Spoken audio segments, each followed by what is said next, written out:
In Mali, French and Malian forces have retaken Timbuktu. Malian soldiers led a convoy of troops into the town earlier on Monday. It is a major strategic gain for the coalition forces. The French say they intend to hand over the town to the Malians as soon as possible. The Al-Qaeda-linked rebels who were in control of the area have now all left. Let's speak straight away to Jackie Rowland. Jackie, you have been inside Timbuktu itself. What have you seen? Yes, we drove in convoy into the centre of Timbuktu. As we first entered the town, the streets were almost empty, just a few people out. But I think what must have happened was that the word spread, and as we went deeper into the city, the crowds grew bigger.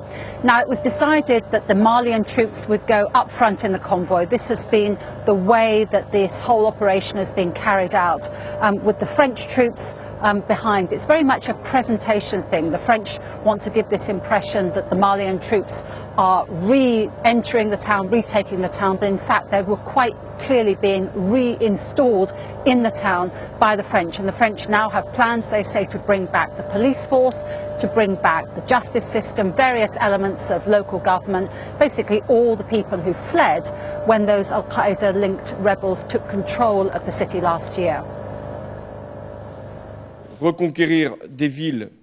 So what do we have to do? Stopping the terrorist offensive? That's done. Recapturing the towns with the help of Malian and African forces? We are in the process of doing this. On the other hand, the north of Mali is still under the control of the terrorists, and so the African forces will enable Mali to regain its territorial integrity. So there we have Francois Hollande speaking there. Are French and Malian forces consolidated now? What's their next move?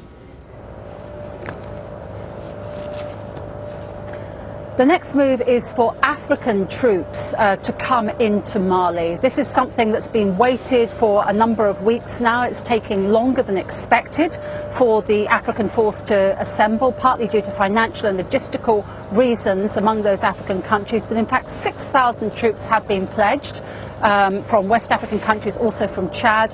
And the idea is that they will hold the towns, provide the support for the Malian troops to hold on to those towns, and also continue the drive northward to try to ensure that rebels who may have fled over borders into Mauritania or Algeria, that they wouldn't be able to return and destabilise the north of Mali again.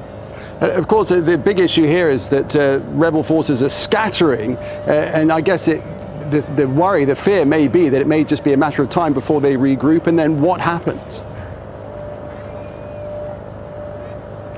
That is obviously a concern. The fact is, as we've seen, certainly in this part of the country and the whole drive from Bamako up to Timbuktu, in which I've participated, there hasn't really been much fighting along the way, apart from around the central town of Diabaly. But apart from that, north from Diabaly to Timbuktu, as we drove through the various towns, local people told us that as the rebels got word that the government troops and the French were coming, they simply melted away, in many cases over the border into Mauritania.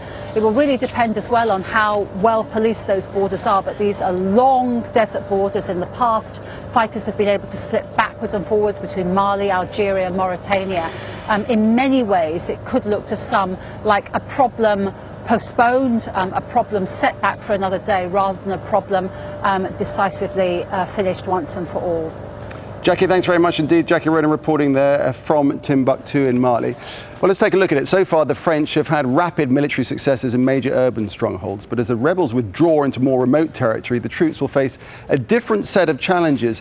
The area still under rebel control is vast and arid to the north and to the east of Timbuktu. The French will have to make critical decisions there about how to protect their supply lines from ambush. And deploying to a new area is always difficult militarily because conditions on the ground are unknown. For example, it may not be clear which side the various tribes will take. And are the French ready to deal with the possible threat of IEDs, improvised explosive devices that have been widely used by fighters in Iraq and Afghanistan?